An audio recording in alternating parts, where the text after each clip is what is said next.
अस्सलामुअलैकुम दोस्तों, आज मैं इस लेक्चर में आप सबको कॉन्ट्राडिक्शन रूल समझाऊंगा और इससे रिलेटेड एक एग्जांपल भी करवाऊंगा। अब ये जो है ये कॉन्ट्राडिक्शन रूल है। अब इसमें हमें एक चीज़ पहले ही पता होनी चाहिए, जब भी हम कॉन्ट्राडिक्शन रूल यूज़ करते हैं तो उसमें हमें जो इम्प्लीकेशन टर्म दी गई होती है उसमें जो हमारी कॉन्सिक्वेंट या हाइपोथेसिस होता है उसे हम हमेशा फॉल्स कहते हैं। इसके हम उसे फॉल्स ही अज्यूम करते हैं, किसको? सिर्फ और सिर्फ कॉन्सिक्वेंट या हाइपोथेसिस को। और इस तरह हमारे पास ये इसका सोल्यूशन है। अब जैसा कि आप जानते हैं कि किसी भी आर्गूमेंट को हमने इनवैलिड करना तो हम क्या करते हैं, हम उसकी जो कंक्लूजन होती है उसे हम फॉल्स कर देते हैं और जो उसकी प्रीमिसेस होते हैं उसे हम ट्रू अज्यूम करते हैं। हम अज्यूम करते हैं कि ये फॉल्स है और ये अज्यूम करते हैं कि ट्रू है। ये प्रीमिस ट्रू है और कंक्लूजन फॉल्स है, मीन्स के सपोजिशन करते हैं। किसके लिए करते हैं कंक्लूजन को फॉल्स? इनवैलिड करने के लिए आर्गूमेंट को। तो अब देखें, अगर मैं इसको फॉल्स कर दूं तो इससे हमें पता चलेगा कि पी भी फॉल्स है और सी तो उसने वैसे ही बता दिया कॉन्ट्राडिक्शन रूल की वजह से कि सी जो है वो तो हमेशा ही फॉल्स होगा, इसके कॉन्ट्राडिक्ट करेगा। तो अगर ये वाली जो चीज़ें हैं मगर अगर मैं यहाँ पे लगाऊँ तो क्या देखें, हमारी जो आउटपुट है वो ट्रू आएगी। देखिए पी जो है फॉल्स है तो नॉट पी मीन्स का ट्रू होगा, और सी जो है उसने बताया ये पहले से फॉल्स है तो ट्रू इम्प्लाइज फॉल्स होता है, वो क्या होता है? फॉल्स होता है। मगर यहाँ पे क्या आ रहा है? हमारा ट्रू आ रहा है, मीन्स के गलत आ रहा है, मीन्स के हम जो आउटपुट चाहते हैं उसके ऑपोजिट आ रही है। मतलब कि हमारा ये जो आर्गूमेंट है वो वैलिड है। अब ये वैलिड कैसे हुआ? क्योंकि हमने सपोज किया था कि इनवैलिड होना चाहिए। इनवैलिड के लिए मीन्स के फॉल्स होना चाहिए, तो हमने क्या कि सपोजिशन क्या थी? फॉल्स होना चाहिए, यानी कॉन्ट्राडिक्ट होना चाहिए। किसके लिए? इनवैलिड के लिए। मगर हमारी जो सपोजिशन है वो क्या हो गई? वो फॉल्स हो गई, मीन्स के यहाँ पे ट्रू नहीं आया, फॉल्स आ रहा है इसके मुताबिक, अगर हम उसे इनवैलिड आर्गूमेंट प्रूफ करना चाहते हैं। तो इस वजह से हमारी सपोजिशन फॉल्स हो गई, हम इनवैलिड नहीं कर सके प्रूफ, तो हमने क्या कहा? फिर ये वैलिड है। तो अब एक एग्जांपल कराता हूँ ताकि आपको मुकम्मल समझ आए। अब ये देखें एग्जांपल। अब इसमें यह है कि नाइट्स जो है ना वो एक ऐसे हैं जो कि हमेशा ट्रुथ बोलते हैं, इसी तरह जो नेव्स हैं वो हमेशा झूठ बोलते हैं। वो कहता है कि ए जो कहता है कि बी जो है वो नाइट है, मतलब कि बी हमेशा सच बोलता है। और इसी तरह बी कहता है कि ए और आई जो है हम दोनों ऑपोजिट टाइप के। अब ये जो है ये पजल वाली गेम है, इसे सॉल्व हम कॉन्ट्राडिक्शन रूल से कर सकते हैं, उसके अलावा हम किसी और रूल से नहीं कर सकते। तो देखिए, अगर मैं सपोज करूं बाय कॉन्ट्राडिक्शन रूल, मैं कहता हूं कि ए जो है वो नाइट है। देखें, मैंने सपोज किया कि ए जो है वो नाइट है, मीन्स कि ए हमेशा सच बोलता है। तो अगर ए जो है नाइट है तो वो सच बोलता है, तो वो यही कह रहा है कि बी भी नाइट है। तो इससे हम दो निकालेंगे कि ए भी नाइट है, बी भी नाइट है। और इसी बिना पे अगर बी नाइट है तो वो कहता है, अगर यानी कि बी भी सच्चा है तो वो कहता है ए और आई जो है हम दोनों अपोजिट टाइप के हैं। तो देखें, अगर दोनों ही सच्चे हैं तो दोनों ही एक दूसरे के अपोजिट बात कर रहे हैं। मतलब कि ए ये कह रहा है कि हम दोनों ही नाइट हैं और बी कहता है कि हम दोनों अपोजिट टाइप के हैं। अगर हम सपोज करते हैं कि ए नाइट है, देखिए हमने एक चीज सपोज की, अगर हमारी सपोजिशन जो है वो फॉल्स हुई क्योंकि उन दोनों की बातें जो है वो मैच ही नहीं कर रही। अगर हमारी सपोजिशन फॉल्स है, मीन्स के ए जो है वो नाइट नहीं है, फिर तो इससे हम फिर ये कहेंगे कि ए जो है नेव है, मतलब कि ए जो है वो हमेशा झूठ बोलता है। अब देखें, अब अगर ए जो है वो झूठ बोलता है तो वो ये कह रहा था कि बी नाइट है, मतलब कि ए जो है वो ये भी झूठ बोल रहा है कि बी भी नाइट है, मतलब कि बी भी नाइट नहीं है, क्योंकि उसने ये जो चीज़ है वो नेव है, तो फिर वो भी झूठ बोल रहा है। तो फिर बी भी क्या होगा? नेव होगा, क्योंकि ए जो है वो जो बोलता है वो झूठ बोलता है। तो देखें, अगर बी भी झूठा है क्योंकि बी भी नेव है, तो वो जो भी बात कर रहा है वो भी बात गलत कर रहा है, झूठ बोल रहा है, क्योंकि बी भी जो है वो नेव है। तो हमारी सपोजिशन फॉल्स हुई, हमने उसके ऑपोजिट बात की और देखे उससे हमें पता चल गया कि अगर ए जो है वो झूठा है तो मीन्स के ये भी बात ठीक है, अगर बी भी झूठा है तो मीन्स के ए और आई जो है वो ऑपोजिट टाइप के नहीं है, क्योंकि देखा ना, ए भी नेव है, बी भी नेव है। अब बी भी झूठा है तो फिर वो जो भी बात करेगा वो झूठ बोलेगा, मतलब कि ऑपोजिट टाइप नहीं होंगे। तो फिर हम यूं ही कह सकते हैं कि ए नेव है और बी भी नेव है। तरह कोई भी कहानी आपको दे दी जाए, कोई भी पजल दे दी जाए, तो आप उसे कॉन्ट्राडिक्शन रूल से इस तरह सॉल्व कर सकते हैं। कोई भी चीज़ सपोज कर ले सबसे पहले, और अगर वो ट्रू हो जाती है तो ठीक है, अगर ट्रू नहीं होती, फॉल्स हो जाती है, तो आप उसके ऑपोजिट लिखें और ऑपोजिट करके चेक कर लें, तो इंशाल्लाह आपका आंसर आ जाएगा। अब बात करते हैं रूल्स ऑफ इन्फेरेंस की, जो कि क्वांटिफाइड स्टेटमेंट के लिए यूज होते हैं। तो सबसे पहला रूल है यूनिवर्सल इंस्टेंटेशन। कैसे यूज होते हैं ये भी इंशाल्लाह आपको समझाऊंगा एग्जांपल्स जरिए। यूनिवर्सल इंस्टेंटेशन में ये होता है कि हमें कोई ऐसी स्टेटमेंट दी जाती है जो कि सब के लिए होती है, यानी ऑल सेट्स के लिए होती है, मतलब कि ऑल सेट्स के लिए ट्रू होती है, और फिर हम उसकी बिना पे कहते हैं उसमें से कोई पार्टिकुलर सबसेट लेते हैं और हम कहते हैं ये भी कंडीशन जो है फिर वो ट्रू है। ये इसके यूनिवर्सल इंस्टेंटिएशन, यानी कि हमें कोई चीज़ यूनिवर्सल के बारे में बताई गई और हमने उसमें से कोई पार्टिकुलर सबसेट लेके कहा कि ये भी ट्रू है। मैं बात करता हूँ कि all planets revolve around sun, मतलब कि जितने भी प्लैनेट्स हैं सूरज के गिर्द घूमते हैं। मीन्स के पी एक्स का मतलब प्लैनेट रिवॉल्व अराउंड सन, और ऑल एक्स पी एक्स का मतलब यही हुआ कि all planet revolve around sun. जैसा कि जानते हैं हम, अर्थ भी जो है वो एक प्लैनेट है, तो मैं इसकी बिना पे ये भी कह सकता हूँ कि अर्थ जो है वो रिवॉल्व करती है अराउंड द सन। मतलब कि हमें पूरा एक सब सेट दिया गया, पूरा सेट दिया गया था, यानी कि सारे प्लैनेट्स दे दिए गए थे, और उस प्लैनेट में से हमने किसी एक प्लैनेट की बात की और हमने बता दिया कि वो भी यही वर्क करता है, यही फंक्शन करता है। तो ये देखें सेम उसी तरह। अब यूनिवर्सल जनरलाइजेशन रूल की बात करते हैं। अब बात करते हैं यूनिवर्सल जनरलाइजेशन। इसमें उसके रिवर्स है, मतलब कि हमें कोई सबसेट दे दिया गया है और हम उसकी बिना पे सबको कहते हैं कि सारों के लिए यही चीज़ है। अब जैसे कि मैंने बात की कि इब्लीस जो है, यानी कि जो शैतान है, वो जेल में है, मतलब कि कैद में है, जकड़ा हुआ है। अब मैंने किसी एक सबसेट की बात की, तो अब मैं इसकी बिना पे ये कह सकते हैं इब्लीस जो है वो शैतानों का सरबराह है। मैं ये कह सकता हूँ जितने भी शयातीन हैं, जितने भी डेमन्स हैं, वो जेल में हैं।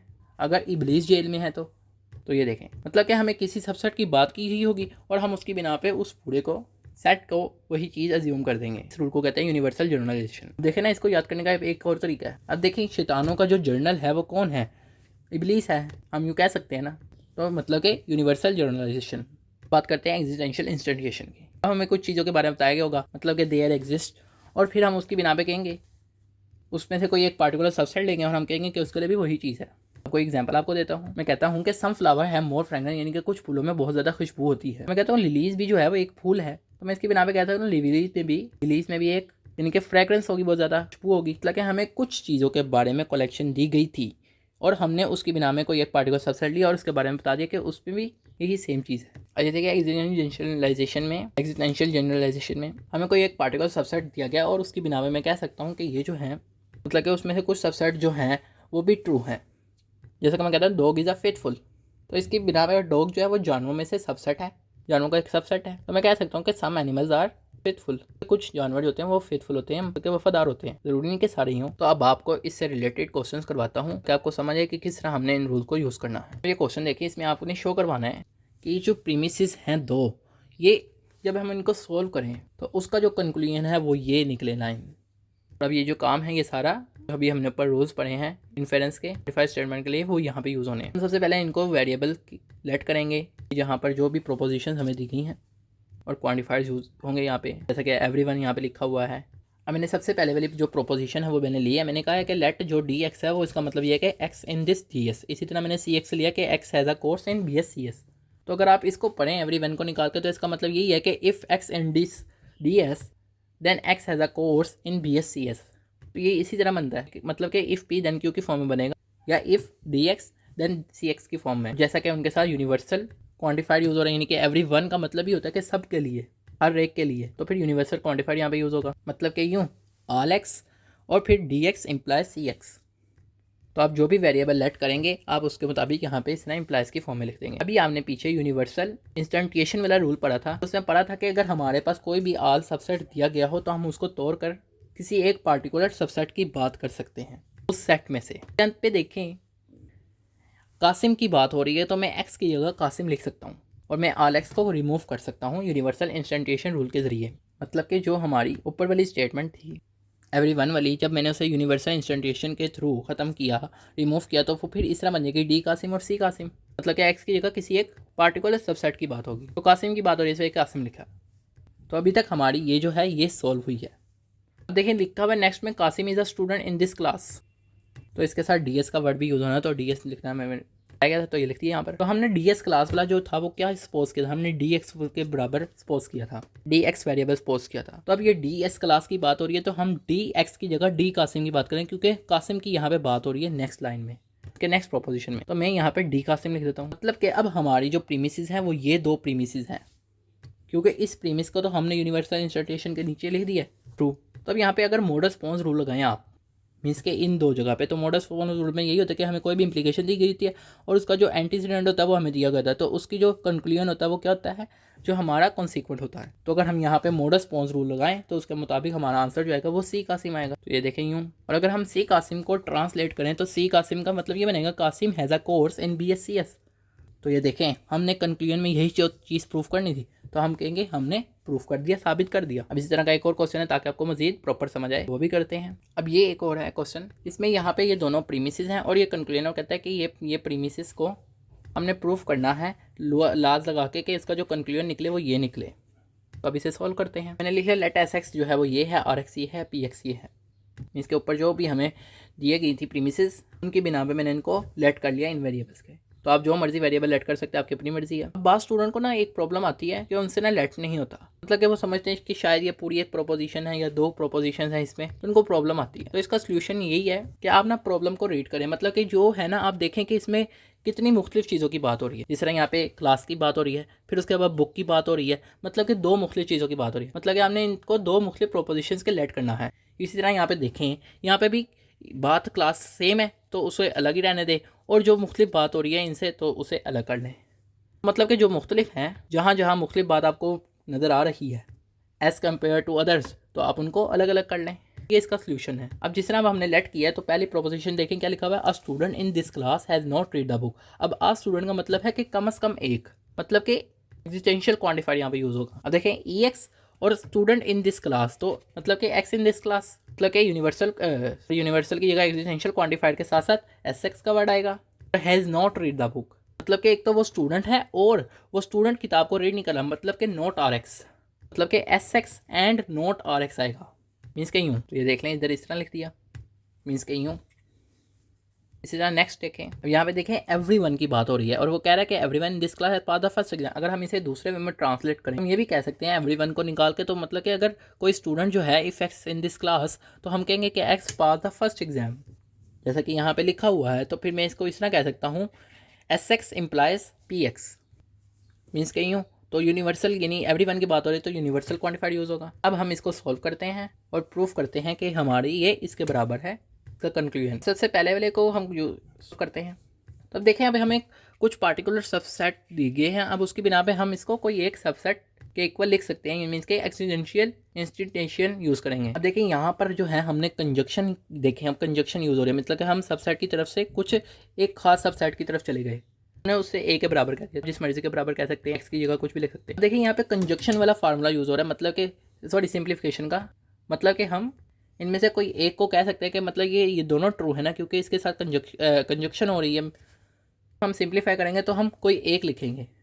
अब कौन सा लिखना है ये हम ऊपर जो हमने कंक्लूजन लाना है उसके मुताबिक देखेंगे। अब देखिए जो कंक्लूजन है उसमें ये लिखा हुआ है, वो पास द फर्स्ट एग्जाम, मतलब कि पी एक्स वाली बात हो रही है। इसी तरह has not read the book, मतलब कि ये आर एक्स की बात हो रही है, मतलब कि एस एक्स की बात ही नहीं हो रही कंक्लूजन में, मतलब कि एस वाले वेरिएबल की बात नहीं हो रही। तो फिर हम इस चीज़ को रिमूव कर देंगे, हम सिर्फ वही लिखेंगे जो चीज़ हमें चाहिए प्रूफ करने के लिए, मतलब कि आर एक्स चाहिए और पी एक्स चाहिए। तो इसमें कौन सा यूज़ हो रहा है, आर एक्स यूज़ हो रहा है, तो फिर आर ए वाला यूज़ करेंगे हम, मतलब कि यहाँ पे सिंप्लीफिकेशन रूल यूज़ होगा। अब हमारा पहला जो चीज़ है वो यहाँ तक हो गया। अब हम दूसरे को सॉल्व करते हैं, मतलब कि दूसरा जो हमारा ये क्वांटिफायर वगैरह है। तो अब यहाँ पर भी यूनिवर्सल इंस्टेंटेशन यूज़ होगा, क्योंकि यहाँ पे यूनिवर्सल क्वांटिफायर है इस वजह से। तो फिर इसके मुताबिक यहाँ पे यूनिवर्सल इंस्टेंटेशन आ गया। तो यहाँ पे माजरत यहाँ पे ऐसे भी यूज़ होगा, बट आगे जाके होगा वो मुझे पता नहीं चला। तो मतलब कि हम इसको दो नाम दे देते हैं कि वन जो है वो दो हिस्सों में चेंज हो गया, एक आर ए में नॉट आर ए में, यानी कि इधर सिंप्लीफिकेशन यूज़ होगी, मतलब कि नॉट आर ए भी होगा और एस ए भी होगा, मतलब कि दोनों होगी, कंजक्शन की दोनों प्रोपोजिशंस होगी, मगर हमने इनको अलग अलग नाम दे दिया। अब देखिए अगर मैं इसके और इसके साथ यहाँ पे ये नीचे लिखूँ, इन दोनों को एक प्रीमिसिस समझ लूँ, तो फिर इसकी बिना पे हम यहाँ पर मोडस पॉन्स रूल लगा सकते हैं। मतलब कि मैंने इस ऐसे को भी यूज़ करना है, इसको भी यूज़ करना है, इसको भी, तो जहाँ पे जो यूज़ हो रहा है उसके मुताबिक वहाँ पे यूज़ करना है। तो मोडस पॉन्स रूल के मुताबिक जो है हमारा आंसर जो आता है वो यही आता है। तो ये आ गया। देखिए हमारे पास यहाँ पे दो अनसॉल्वेबल चीज़ें रह गई, एक ये चीज़ है अनसॉल्वेबल और ये चीज़ है। तो अब हम इन दोनों की जो है वो कंजंक्शन कर सकते हैं, तो हम इन दोनों को जोड़ सकते हैं यूजिंग एंड, मतलब कि not R A and P A. जो अनसॉल्वेबल चीज़ें रहेगी थी उनको मैंने कंजक्शन कर दी, क्योंकि कंजक्शन में हमारे पास जब दो मुख्तलिफ वेरिएबल्स हो हम उन दोनों को एंड कर सकते हैं। मैं अब इसको आगे पीछे कर सकता हूँ, मतलब कि पी ए को इधर लिख लूँ, नॉट आर ए को इस तरह लिख लूँ, तो वो लिख सकते हैं। इसके कम्यूटेटिव ला। अब देखिए कंक्लूजन में क्या बात हो रही थी, अगर मैं समवन को छोड़ूँ तो उसके अलावा क्या बात हो रही है, पास द फर्स्ट एग्जाम, और उसके अलावा बात हो रही है कि has not read the book, और यहाँ पे देखें has not read the book, लेकिन साथ में क्या यूज़ हो रहा है, क्वांटिफाइड भी हो रहा है समवन। तो मतलब कि अब यहाँ पर हमारे पास ये जो हमारे पास आंसर आ रहा है अब ये मुकम्मल नहीं हुआ। इसको मुकम्मल करने के लिए सिर्फ समवन की ज़रूरत है, मीन्स के क्वांटिफायर की ज़रूरत है, मतलब कि एग्जिस्टेंशियल क्वांटिफायर की, तो समवन का वर्ड यूज़ हो रहा है। तो हम एक ख़ास सबसेट से काफ़ी सारे सबसेट की तरफ जा रहे हैं, तो फिर यहाँ पे एग्जिस्टेंशियल जनरलाइजेशन रूल यूज़ होगा। तो ये देखें यहाँ पर इस तरह लगा दिया। अब देखें हमारा जो था कंक्लूजन, यानी कि जो हमने निकालना था बिल्कुल वही आ रहा है।